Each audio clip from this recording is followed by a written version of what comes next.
SID தமிழர்களுக்கு இனிய வணக்கம். விஸ்வகர்மா திட்டத்தின் முக்கியத்துவம் என்ன, பயன்களை என்ன, அது குறித்த பல்வேறு மாறுபட்ட கருத்துக்கள் நிலை வந்தாலும் உண்மைத்தன்மையை நம்முடைய விரிவாக எடுத்துரைக்க இணைந்து கொண்டிருக்கிறார் தமிழ்நாடு மண்பாண்ட தொழிலாளர் நலவாரியத்தின் முன்னாள் தலைவரும் முன்னாள் மாமன்ற உறுப்பினருமான சேம நாராயணன் அவர்கள்.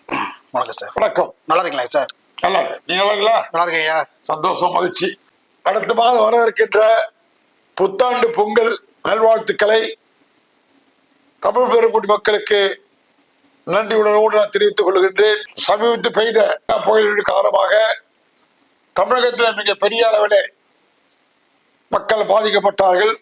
தொடர்ந்து ஒரு வார காலமாக அடாது மழையின் மூலமாக கடற்கரை ஓரங்களில் இருக்கின்ற திருவள்ளூர், சென்னை, காஞ்சிபுரம், செங்கல்பட்டு, கடலூர், பாண்டிச்சேரி, விழுப்புரம் போன்ற பல்வேறு மாவட்டங்களிலே மிகப்பெரிய சேதத்தை உண்டாக்கியிருக்கின்றது. அந்த மக்களுக்கெல்லாம் தமிழக அரசு உடனடியாக சென்று உரிய நிவாரண பணிகளை செய்கின்ற பணியை துவக்கி இருக்கின்றார்கள். பாராட்டுக்குரியதாக இருக்கின்றது. அதே நேரத்தில் அதற்கான நிவாரண நிதிகளை மத்திய மாநில அரசுகள் இணைந்து பாதிக்கப்பட்ட மக்களுக்கு பொருளாமிக்கின்ற வகையிலே வீடுகளை இழந்தவர்கள், பண்டு பாத்திரங்கள் இழந்தவர்கள், வீடு இழந்தவர்கள், மீனவர்களுடைய படகு போட்டுகளை இழந்தவர்கள் என்று பல்வேறு பிரிவினர்கள், விவசாயம் உள்ளிட்ட எல்லா மக்களும் இன்றைக்கு பாதிக்கப்பட்டிருக்கின்றார்கள். அவர்கள் எல்லாம் உரிய நிவாரண நிதியை தமிழக அரசு வழங்க வேண்டும். அதற்கு மாநில அரசு உரிய நிதியை வழங்கிட வேண்டும் என்ற கோரிக்கையை நாங்கள் வைக்கின்றோம். பெரிய அளவில் பாதிச்சிருக்கு. அதுக்கெல்லாம் உரிய நிவாரணம் கொடுக்கணும். நிவாரண பணியை மேற்கொண்டிருக்காங்க. உடனடியா இடத்துக்கு போயிட்டு சென்று பார்த்திருக்காரு முதல்வர். தகவல் அறிவு மையத்தில் உட்கார்ந்துருந்து எல்லா மாவட்ட கலெக்டர்களையும் அழைத்து பேசி பண்ணியிருக்காரு. அதெல்லாம் பாராட்டுக்குரிய பணிகள் சிறப்பாக செய்கிறாங்க. மேலும் நற்பெயரோடு செய்ய வேண்டும் என்று சொன்னால் மத்திய அரசு அதற்கான உரிய நிவாரண நிதிகளை வழங்க வேண்டும்.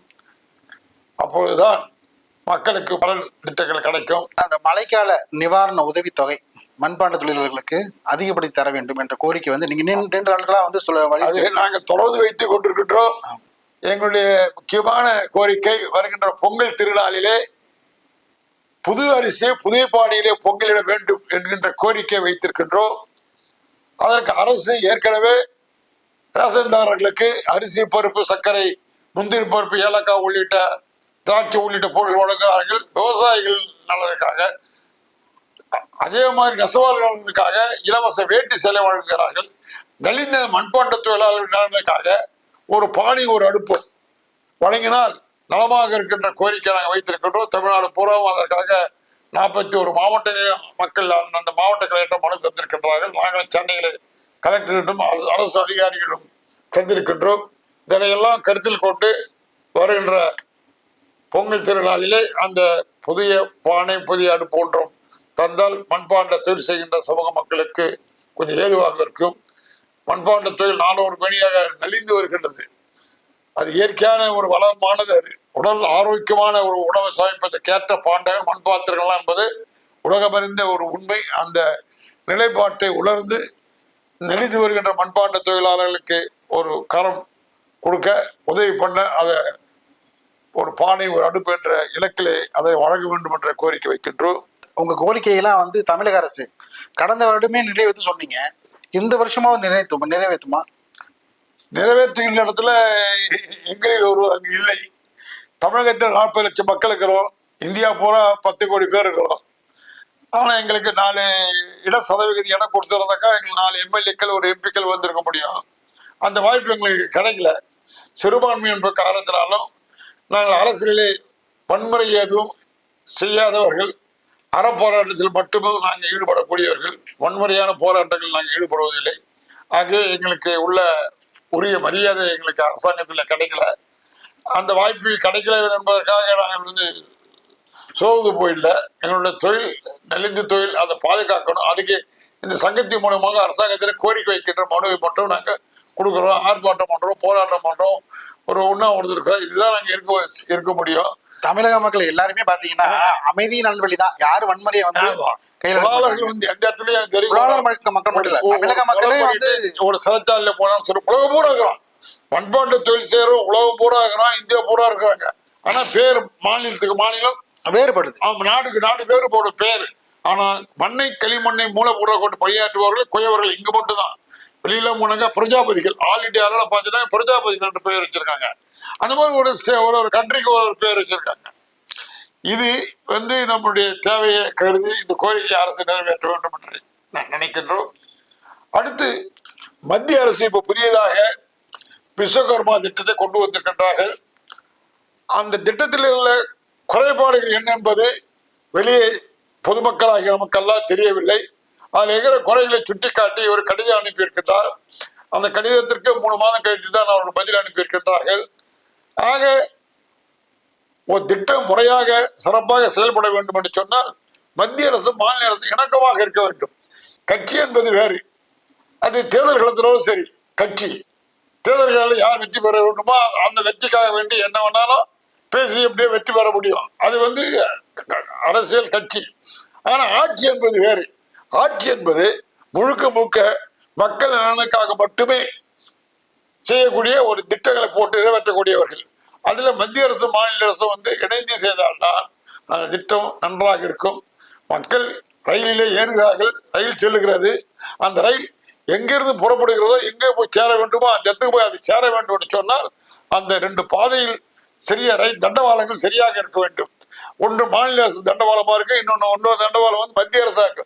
இது 2 ஒன்றாக இணைந்து அங்க சரியாக இருந்தால்தான் அந்த ட்ரெயின் புறப்பட்டு சென்னையில புறப்பட்டு அது திருவனந்தபுரத்துக்கு போறதோ அல்லது திருநெல்வேலிக்கு போறதோ அல்லது கோயம்புத்தூர் போறதோ அந்த பாதை சரியான பாதையா அமைக்க முடியும். 2 சீராக இருக்கணும். ஒரு தண்டவாளம் சரியா இல்லைன்னா கூட ரயில் கவுந்துரும். அந்த மாதிரி பிரச்சனைகளை மத்திய அரசும் மாநில அரசும் உட்கார்ந்து பேசி அந்த பிரச்சனைக்கு தீர்வு காணணுமே தவிர, ஆனா வளர்ச்சி பணிகள் நினைக்கின்ற போது நாம் அதை செய்யணும்னு தான் நான் நினைக்கிறேன். தொழில முக்கியம் சார். செய்யும் தொழிலே முக்கியம். செய்யும் தொழில தெய்வம் சொல்லி சொல்லுவாங்க. அந்த மாதிரி தொழிலுக்காக முக்கியத்துவத்தை கொடுக்கணும். தொழில் வளர்ச்சி அடையும், அது கிராமங்கள் வளர்ச்சி அடையும். அல்ல அதன் அடிப்படையில் தான் காந்தி என்ன சொன்னாரு, கிராமப்புறங்கள் வளர்ச்சி பெறணும் சொன்னார். அந்த கிராமப்புறம் பஞ்சாயத்துகள் கிராம பஞ்சாயத்துல உருவாக்கணும்னு சொல்லி சொன்னார். அதான் ராஜீவ் காந்தி கொண்டு வந்தார். 1989 ராஜீவ் காந்தி கொண்டு வந்தார் பஞ்சாயத்து ராஜ்யத்தை கொண்டு நகரங்கள் பூரா கிராமங்கள் பூரா எல்லாம் உரிமைகள் கொடுத்தாரு, பெண் உரிமையை கொடுத்தாரு. எல்லாமே ராஜீவ் காந்திகளுக்கு கொடுத்த ஒரு வாய்ப்பு அது.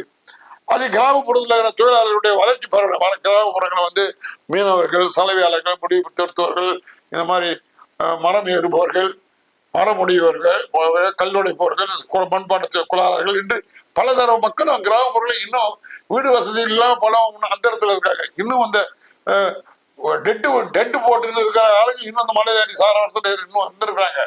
அந்த அடித்தளத்தில் வாழ்கின்ற மக்களுடைய பிரச்சனைகளுக்காகத்தான் இந்த விஸ்வகர்மா திட்டத்தில் இருக்குதா, அதுக்கு வேண்டிய உதவிகள் என்னென்ன செய்ய முடியும் என்பதை ஆராய்ந்து அதற்கு ஒத்திட்டு கிராமப்புறங்கள் வளர்ச்சி பெற வைக்கணும்.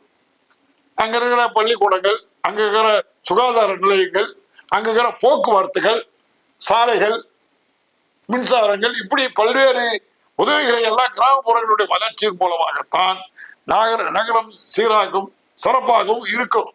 அதற்கு மத்திய அரசு மாநில அரசு இலக்கமா இருக்கணும். இலக்கமா இல்லை. கடந்த 4 ஆண்டு காலமாகவே பல தொழில்கள் பல முடங்கி போயிருக்கின்றது. அந்த முடக்கம் எல்லாம் கலைந்து சரியான பாதையில போனாக்கா வளர்ந்து வருகின்ற சமுதாயத்துல அடித்தளத்துல வாழ்கின்ற அந்த மண்பாண்ட தொழிலாளர்கள், மீனவ சமுதாயங்கள், சலவை தொழிலாளர்கள், சவர தொழிலாளர்கள், கல்லுடைப்போர்கள், கூடை முனைவோர்கள், மரம் ஏறுபவர்கள் என்று அன்றாட கூலி செய்யறவருடைய நிலைப்பாடுகள் செய்யணும். தமிழக அரசு என்ன சொல்லுதுன்னா, விஸ்வகர்மா திட்டத்தை நாங்க செயல்படுத்த விட மாட்டோம் அப்படின்னு உறுதியா இருக்காங்க. மத்திய அரசு தொழிலாளர்களுடைய போர்டு வச்சிருக்காங்க. ஒவ்வொரு மாநிலங்களும் போடுது. மாநில ஸ்டேட்ல வாரியம் விட்டு வச்சிருக்காங்க. அதேதான் கலக்கிரம தொழில் வாரியம் வச்சிருக்காங்க. அவங்க கலக்கிரம போர்டு, சென்ட்ரல் போர்டு வச்சிருக்காங்க. இது இல்லாம ஈசான்ற ஒரு உருவாக்கி தனியவருக்கு கொடுக்குற மாதிரி ஒரு சூழ்நிலை இருக்குது. அதனால ஏதாவது வில்லங்க இருக்கலாம். ஆட்சியில் அதிகாரத்தில் உள்ளதான் அவருடைய விளைவு தெரியும். அதெல்லாம் தெரிஞ்சுதான் முதலமைச்சர் தடுத்திருக்காரு. அதுதான் சூழ்நிலை இருக்குன்னு நினைக்கிறேன். எப்பவுமே ஒவ்வொரு ஸ்டேட்டுடைய வளர்ச்சியை விரும்புகிறவர்கள் தான் ஒரு மாநிலத்தில் இருப்பாங்க. பெரும்பாலும் மத்தியில் கூட்டாட்சி தான். நடுவர் அரசு சொல்றோம், மத்திய அரசு சொல்றோம். அதெல்லாம் கூட்டாட்சி தத்துவத்தில் உருவாக்கப்படுறது. ஆனா மாநில மக்கள் மீது அதிக பசும் பார்க்க வச்ச மாநில கட்சிகள் தான். அந்த வகையில வந்து இன்றைக்கு இருக்கிற இந்த திராவிட மாடல் ஆட்சின்னு சொல்றாங்க திமுக ஆட்சி வந்து எல்லா நிலைகளும் பார்த்தீங்கன்னாக்கா நீங்க சிறப்பா முறையா செய்யக்கூடிய நிலைப்பாடுகளை எடுத்திருக்காங்க. கடுமையா உழைக்கக்கூடிய சக்தி வாய்ந்தவங்களை கூட வச்சுன்னு நல்லா சிறப்பா செய்யறாங்க. இதுல என்ன குறைகள் இருப்பது என்பது பெரிய அளவில் விதிய அளவில் வெளியே தெரியல. அவங்க தெளிவா சொல்லியிருக்காங்க விஸ்வகர்மா. இந்த மாநிலங்கள் இருக்க நலவாரியங்களை கலைக்காம இருந்தாலும் போதும். மத்திய அரசு 34 வாரியங்கள் தமிழ்நாட்டில் கலைஞர் வந்து 34 வாரியங்களா அறிவிச்சாரு. அது மாநில அரசுக்கு அதிகாரத்துக்கு உட்பட்டு அந்த அதிகாரமே இல்லை. இப்போ மாநில அரசுக்கு நிதி ஆதாரம் மெயின் நிதி தான் எதுவுமே செய்ய முடியும் சார். அடுப்புல சோறு தான் சார் உங்களுக்கு வரும். இப்போ நம்ம டீ சொல்றோம், எங்க பால் தானே டீ போட்டு கொடுக்க முடியும் எங்க ஆனந்தன். அந்த மாதிரி அங்க அகப்பில் இருக்கணும். அது இல்லை. தமிழ்நாட்டில் வந்து போதிய நிதி ஆதாரம் இல்லை, குறைஞ்சு போச்சு. 34 வாரியங்களை வந்து செயல்படலை. அந்த அளவுக்கு நிலைமை இருக்குது. பொருளாதாரம் இல்லை. பணியாற்றக்கூடியவர்களுக்கு உண்மையான நலத்திட்ட உதவிகள் எதுவுமே செய்ய முறையாக கிடைப்பதில்லை. நிதி ஆதாரம் இல்லைன்னா வந்து விஸ்வகர்மா திட்டத்தை வந்து செயல்படுத்த மாட்டோம் அப்படின்னு சொல்வது அது ஏற்புடையதா? ஆமா, நிதி ஆதாரம் வந்து மத்திய அரசு தரமாட்டாங்க. தேவையான அளவு நிதி ஆதாரம் கொடுத்தாது தானே சார். ஒவ்வொரு சாப்ட்வேர்ஸும் நிதி இருக்கு சார். சுகாதாரத்துறைக்கு, கல்வித்துறைக்கு, போக்குவரத்து துறைக்கு, மின்துறைக்கு, இப்படி எல்லா துறைகளுக்கும் அதாவது சாப்ட்வேர்ஸ் நிதி இருக்கு. அந்த போதிய நிதிகள் எல்லாம் வந்து சரியா படுறதில்லை. போராடி பெறணும். அவங்க வேற மாதிரி சொல்றாங்க. பாராளுமன்றத்தில் வைத்து போராடி அந்த பணத்தை வந்து தமிழகத்தில் உள்ள நிதியை கொடுக்கணும்.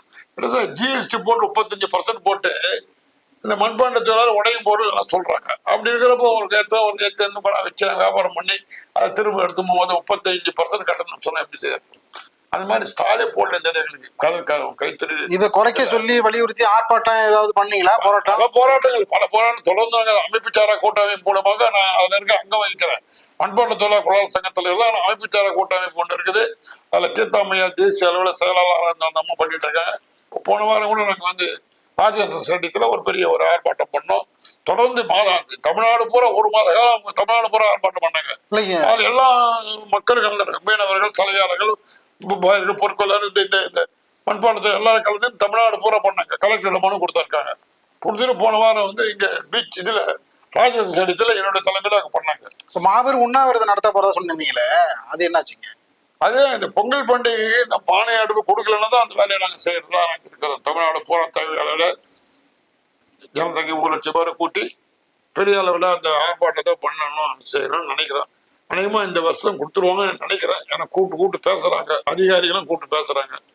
அதனால கிடைச்சிருந்த நம்பிக்கையோடு நாங்க இருக்கிறோங்க. விஸ்வகர்மா திட்டம் வந்து வங்கிகள் மூலியமா எளிதாக, அதாவது பாத்தீங்கன்னா ஒவ்வொருத்தருக்கும் தகுதி உள்ள ஒவ்வொருத்தருக்கும் 3 லட்சம் ரூபாய் வழங்கப்படும் அப்படின்னு வந்து தெளிவா சொல்லியிருக்காங்க. இது வரைக்கும் ஆரம்பிச்சு 1 வருஷம் ஆச்சுங்க. எத்தனை ஆயிரம் பேர் வாங்கிறாங்க தெரியும் உங்களுக்கு? எத்தனை 100 பேர் வாங்கிறாங்க தெரியுங்களா உங்களுக்கு? ஆனா கொடுக்குறாங்கன்ற ஸ்கீம் இருக்கு. இந்த ஸ்கீமே போட்டு சார் மற்ற மாநிலத்திலாம் வந்து வாங்கிருக்காங்கன்னு சொல்றாங்க. மாநில அதிகாரிகள் செக்ரட்டரிஸ் எல்லாம் ஒன்று தானே சார். அரசியல்வாதிகள்லாம் இந்த கட்சி வேற அந்த கட்சி வேற கட்சியை வச்சுதான் அவங்க பிரிக்கிறாங்க. தவிர மாநில அரசு மத்திய அரசுன்றது ஒண்ணுதான். அரசு என்பது அரசாட்சி என்பது ஒண்ணுதான். 2 பேரும் ஒன்னா சேர்ந்து எனக்கு அதிகாரிகளா ஒன்னா சேர்ந்து பேசி பண்ணிக்கலாம் இல்லையே. இது எவ்வளவு பேர் வாங்கிருக்காங்க சொல்லுங்க பார்க்கலாம். எனக்கு தெரிஞ்சு ஒண்ணும் மற்ற மாநிலத்துல அதிகமா வந்து ஃபாரம் வாங்கியிருக்காங்க, கொடுத்துருக்காங்க, என்கொயரி பண்ணிருக்காங்க. அந்த நடந்ததை தவிர இன்னும் பணம் வந்து கொடுத்த பணம் வெளியே வந்த பணம் சில பேர் வாங்கினவங்க நிறைய பேர் சொல்றாங்க. அதோட நிலை வந்து திட்டம் வேணும். அது நான் இல்லைன்னு மட்டும் சொல்ல மாட்டேன், சொல்லவே மாட்டேன். உங்களோட நிலைப்பாடு கேட்கறேன். திட்டம் வேணும். அதை முறையா சரியா செயல்படுத்தணும். அது செயல்படுறதுக்கு மத்திய அரசு மாநில அரசு இலக்கமா வந்து செயல்பட்டாதான் பண்ண முடியும். தவிர சார் வீட்டுல வந்து மருமகளை சரியா வச்ச அந்த மாமியார் வந்து அந்த வீட்டுல உணவு சரியா சாப்பிட முடியாது சார். பயந்து தான் சாப்பிடுவான். வெளியால வந்து சாப்பிட முடியாது. ஏன்னா நீ ஒண்ணு சாப்பாடு போடலான்னு சொல்ல பாத்தீங்கன்னா போச்சுன்னு சொல்லிட்டு உள்ள போயிடுவாங்க. அப்போ வீட்டுல வந்து விருந்தாளி இன்முகத்தோடு கூப்பிட்டு உட்கார வச்சு பரிபாரில் தானே பண்ண முடியும். மாமியாருக்கு மருமகம் சண்டையா இருந்தாங்க, இன்முகம் இல்லைனாங்க அந்த மருமகம் எப்படி மாமியார் எப்படி 2 பேரும் ஒத்து போவாங்க? அந்த குடும்பம் எப்படி பரஸ்பரமா இருக்கும்? மாமியார் மருமகளுடைய பிரச்சனைகள்ல அரசுடைய பிரச்சனையும் புகை கொடுத்து பேசி இன்முகத்தோடு அணுகணும். பிரச்சனையை அணுகி மக்களுக்கான பிரச்சனை, உனக்காக எனக்காக பிரச்சனை இல்லை. நீங்க கேக்குறீங்கன்னு சொன்னாங்க, மக்களுக்கு என்ன சொல்றாரு வெளிப்படுத்தலாம்னு நீங்க கேக்குறீங்க. நான் சொல்லும் போது என் மனசுல என்ன என் மனசு தொழிலாளர்கள் சம்பந்தப்பட்டதா இருக்காங்க. எனக்கு வந்து கட்சியெல்லாம் அரசியலாம் அப்புறம் விட்டுட்டேன். இப்போ அரசியல் கட்சி அதெல்லாம் கொஞ்சம் அவ்வளவு இல்லைங்க. ஆமா, இப்ப நீங்க தொடர்ந்து பாதிக்கப்பட்ட மக்களுக்கு நம்ம நன்மை செய்யணும். தொழிலாளர் வர்க்கம் வந்து இன்னைக்கு நெளிஞ்சு போயிருக்குது, இன்னைக்கு பல்வேறு வகையில கஷ்டப்படுக்குது. அதுக்கு வந்து பொருளாதார நீதி இல்லை, நிவாரண நிதி உதவி எதுவுமே இல்லை. அந்த நிலையில இருக்கும்போது அந்த மக்களுக்காக நம்ம பாடுபடுன்ற நோக்கத்தோடு தான் தொடர்ந்து அந்த பணியை நாங்கள் செய்திருக்கோம்.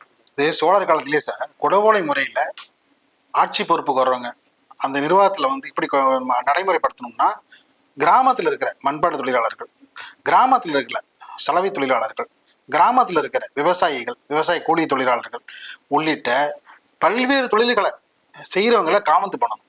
அப்படி இருந்தாதான் குடவோலை முறையில வந்து அவங்க தகுதியானவர்கள் அப்படின்னு வந்து பெரிய வந்து விதிமுறைகளை வகுத்து அதன்படி பார்த்தீங்கன்னா சோழர்கள் ஆட்சி காலத்துல கொண்டு வரப்பட்டாங்க. அந்த உடைய கல்வெட்டு இருக்குங்களே, அந்த கல்வெட்டு எங்க இருக்குன்னா உத்திரமேரூர்ல இருக்கு. ராஜீவ்காந்தி வந்த பொழுது அதை பார்த்துட்டு தான் வந்து பஞ்சாயத்து ராஜ் திட்டத்தையே கொண்டு வந்தார். சோழர் காலத்துல ஆட்சி காலத்துல ஒவ்வொரு மக்களும் எப்படிலாம் வாழ்ந்திருக்காங்க, ஒவ்வொரு மக்களும் எப்படி வந்து சோழர் கருதிருக்காங்க, இந்த நாட்டு மக்களுக்கு சேவை செய்கிறது தான் தன்னுடைய பெரிய கடமை எப்படி என்று வாழ்ந்து இன்னைக்கு வரைக்கும் வந்து முத்திரை பதிச்சிருக்காங்க. இதனுடைய திட்டத்தை நம்ம இந்தியாவில் செயல்பட சொல்லிட்டு தான் அந்த பஞ்சாயத்து ராஜ் திட்டத்தை கொண்டு வர்றாரு.